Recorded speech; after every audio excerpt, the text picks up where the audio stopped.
മോന്റെ പേര് കേരള ആദ്യം തന്നെ ചർച്ച ചെയ്യാണ് കേട്ടോ. അവസാനമായി എഴുതിയ ഉത്തരവാണ് എനിക്ക് ഏറ്റവും ഇഷ്ടപ്പെട്ടത്. ജയിച്ചവർ തോറ്റവരെ കളിയാക്കരുത്.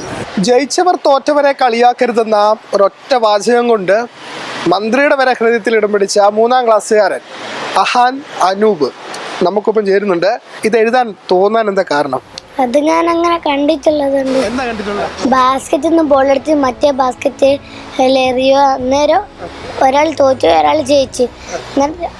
ജയിച്ച പേര് തോറ്റവരെ കളിയാക്കിയപ്പോൾ ആദ്യം കളിയാക്കിയപ്പോൾ ഒന്നും തോന്നിയിട്ടില്ല, പിന്നെയും കളിയാക്കിയപ്പം കരഞ്ഞ്. അത് മോന് കണ്ടപ്പോ എനക്ക് തോന്നി.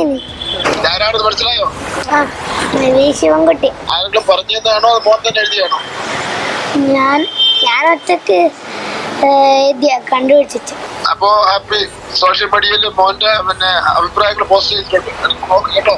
സാധാരണ 3ാം ക്ലാസ്സിലെ കുട്ടികളൊന്നും അങ്ങനെ എഴുതിയിട്ടൊന്നും ഞാൻ കണ്ടിട്ടില്ല. അപ്പം ആ ഒരു കൗതുകത്തിൽ വെറുതെ ഷെയർ ചെയ്തതാണ്. അത് പിന്നീട് വേറെ ഏതൊക്കെയോ പേജുകളിൽ പോയി, അതോടുകൂടിയിട്ടാണ് മന്ത്രിയുടെ പേജിലേക്കും പോയത്. ഒരു 3ാം ക്ലാസ്സുകാരൻ അങ്ങനെ ചിന്തിക്കുക എന്നുള്ളത് ഭയങ്കര വലിയ കാര്യമായിട്ടാണ് ഞാൻ കരുതുന്നത്. ഒരു അമ്മ എന്നുള്ള നിലയിൽ എനിക്കത് ഭയങ്കര സന്തോഷമാണ്. കുഞ്ഞു വാക്കുകളിലൂടെ അവൻ പറഞ്ഞത് വലിയൊരു ജീവിത ദർശനമാണ് സത്യത്തിൽ. കുഞ്ഞു മനസ്സിൽ തോന്നിയ ഒരു വലിയ ചിന്ത അതവൻ ഉത്തരക്കടലാസിൽ പങ്കുവച്ചു.